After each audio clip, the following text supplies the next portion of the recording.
उत्तर भारत में कड़ाके की ठंड पड़ रही है। बड़ी खबर आपको बता दें, बारिश के बाद दिल्ली एनसीआर में ठिठुरन बढ़ गई है। अगले 2 दिन शीतलहर और कोहरे की संभावना है। ठंड से बचने के लिए लोग अलाव का सहारा ले रहे हैं। बारिश के बाद दिल्ली एनसीआर में ठिठुरन बढ़ गई है।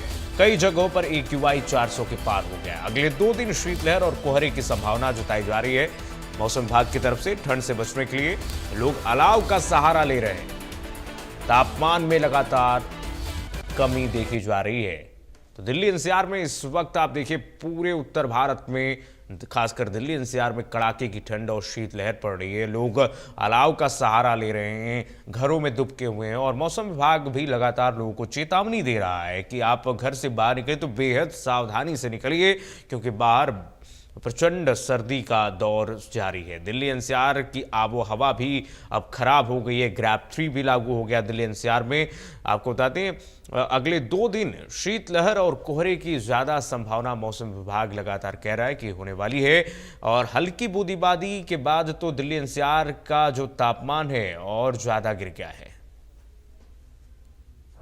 अंबाला में कल सारा दिन बारिश होती रही। बारिश के बाद जो मौसम है उसने एकदम करवट ली और अंबाला में बहुत ज्यादा ठंड हो गई। आज जो लोग सैर पर निकलते थे वो बहुत कम निकले और सुबह सबसे बड़ी बात ये हुई कि कल बारिश होने के बाद आज जो रहायशी एरिया थे उनको छोड़कर जो मैदानी एरिया हैं, जहां पर कि खुले एरिया हैं, वहां पर धुंध का नजारा भी देखने को मिला है। आज सुबह से ही मैं धुंध दिखाना चाहूंगा आकाश में किस तरह से जो है सामने जो खुले एरिया हैं वहां पर धुंध पड़ी हुई है और जो लोग हैं वो बड़े आराम से निकल रहे हैं। उसका कारण यही है कि आज कल बारिश होने के बावजूद यहां पर बहुत जबरदस्त ठंड हो गई। ठंड के बाद जो लोग थे वो बहुत कम सड़कों पर निकले और रात को उसके बाद थोड़ी धुंध पड़नी शुरू हुई, लेकिन सुबह जो है वो एकदम जो खुले एरिया थे वहां पर जबरदस्त धुंध देखने को मिली, जिसके बाद जो लोग सुबह सैर करने आते थे वो भी बहुत कम नजर आए। तो मौसम अंबाला में आज धुंध का दिख रहा है। जहां पर कि खुले एरिया है वहां पर धुंध ज्यादा दिख रही है, जहां रिहायशी एरिया है वहां मौसम साफ है, लेकिन खुले एरियो में धुंध का असर जबरदस्त देखने को मिल रहा है और विजिबिलिटी भी कम है।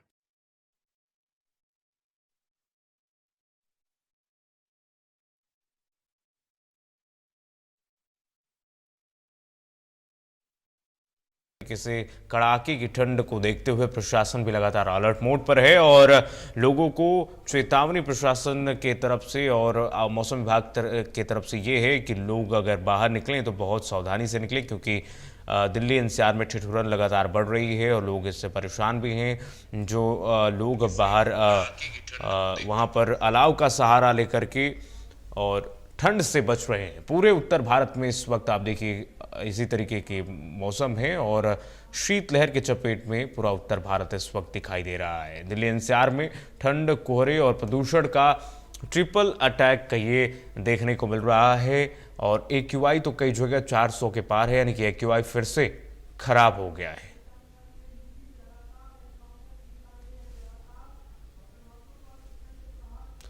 हमारे दो सहयोगी जुड़ रहे हैं, सुदीप सिंह हिसार से और हमारे सहयोगी भी जुड़े, जितेंद्र सिंह भी जुड़ रहे हैं। सबसे पहले सुदीप, आपके पास आना चाहूँगा। दिल्ली एनसीआर में लगातार हम देख रहे हैं AQI खराब हो रही है और मौसम भी लगातार यहाँ पर ठंड कपकपाने वाली देखने को मिल रही है।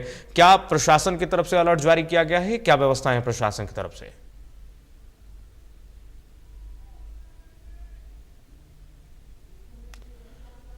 हमारे साथ 2 सहयोगी जुड़े हुए हैं, जॉनी और कुलदीप। कुलदीप, आपके पास सबसे पहले आना चाहूंगा, प्रशासन की तरफ से क्या अलर्ट जारी किया गया है?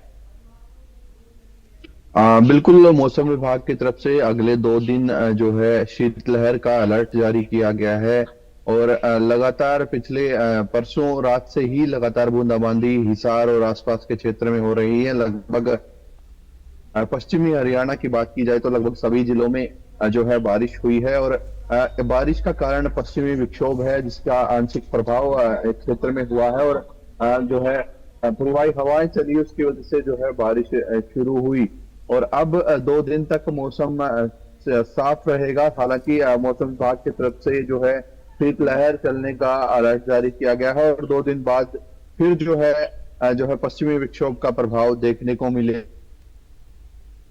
और लगातार जो है 2 दिन तक फिर दोबारा जो है बारिश रहने का अलर्ट मौसम विभाग की तरफ से दिया गया है। जी, ये बारिश कहीं ना कहीं बात करें तो किसानों के लिए बड़ी फायदेमंद होती है। इस बारिश को पाउस कहा जाता है इस मौसम में, और जो गेहूं की फसल है, सरसों की फसल है, उनके लिए कहीं ना कहीं बेहद जो है सोने पे सुहागा का काम ये बारिश करती है, क्योंकि ठंड जितनी ज्यादा अधिक होगी गेहूं की फसल है वो उतनी अधिक जो है ग्रोथ लेगी, और अगर ऊपर से बारिश होती है तो कहीं ना कहीं बहुत ज्यादा जो है फायदा किसानों को होता है। इसके साथ ही साथ जो है बारिश की वजह से कहीं कहीं ठंड बढ़ी है, जिससे लोगों को खासी दिक्कत का सामना करना पड़ रहा है। अल सुबह लोग भी अब सड़कों पर घूमने वाले बेहद कम देखे जा रहे हैं, क्योंकि जिस तरीके से ठंड लगातार बढ़ रही है तो लोग भी जो है अब ठंड से बचने के लिए जो है बाहर निकलना कम कर दिया है। इसके साथ साथ जो लोग सड़कों पर काम करते हैं, चाहे रिक्शा वाले हैं या फिर जो अन्य लोग हैं जिनका अल सुबह काम होता है, तो वो ठंड से बचने के लिए अलाव का सहारा, आग का सहारा लेते नजर आ रहे हैं। ठीक है कुलदीप, आऊंगा आपके पास। जॉनी भी हमारे साथ जुड़े हुए हैं भिवानी से। जॉनी, भिवानी का क्या हाल है मौसम का, और प्रशासन किस तरीके से लोगों को व्यवस्था दे रहा है, और क्या प्रशासन की तरफ से अलर्ट जारी किया गया है? देखिए सर, बताना चाहूंगा भिवानी में जो प्रशासन की तरफ से तैयारियां कर ली हैं, जो रैन बसेरे को लेकर भिवानी में जगह जगह पर जो रैन बसेरे को लेकर जगह जगह जो तैयारियां की थी वो पूरी कर ली गई है, और लोगों को भी अलर्ट जारी किया गया कि शीतलहर में जितना हो सके घर से बाहर निकला। अगर घर से बाहर निकलते हैं तो ज्यादा से ज्यादा गर्म कपड़े पहन कर निकले। वही दूसरी तरफ बात कर लेते हैं, जो मौसम विभाग ने साफ तौर पर बताया कि 1 हफ्ते तक जो लगातार है बारिश बनी रहेगी, और जो मौसम है उसमें पहले के मुकाबले जो गिरावट देखी गई है। अगर पहले की मौसम की बात करें तो पहले मौसम ज्यादा देखने को मिल रहा था, लेकिन अब जो गिरावट है वो भिवानी के तापमान की बात करें तो शाम के समय तो जो मौसम का तापमान है वो 13 डिग्री से लेकर 16 डिग्री सेल्सियस तक तापमान बना रहेगा। वही अगर सुबह की बात करते हैं वही तापमान जो 11 डिग्री सेल्सियस के आसपास में बना रहेगा सर। ठीक है कुलदीप, हम आए दिन देखते हैं सर्दी में वो ठिठुरते लोग, जो निराश्रित लोग होते हैं, रैन बसेरों के तरफ जाते हैं, उसका रुख करते हैं। क्या हालचाल है हिसार में रैन बसेरों का? प्रशासन इसको लेकर के क्या इंतजाम किए हुए हैं? देखिए, हिसार में प्रशासन की तरफ से रैन बसेरा का प्रबंध किया गया है। बस स्टैंड, रेलवे स्टेशन और सिटी सेंटर जो है वहां तमाम प्रबंध प्रशासन की तरफ से किए गए हैं।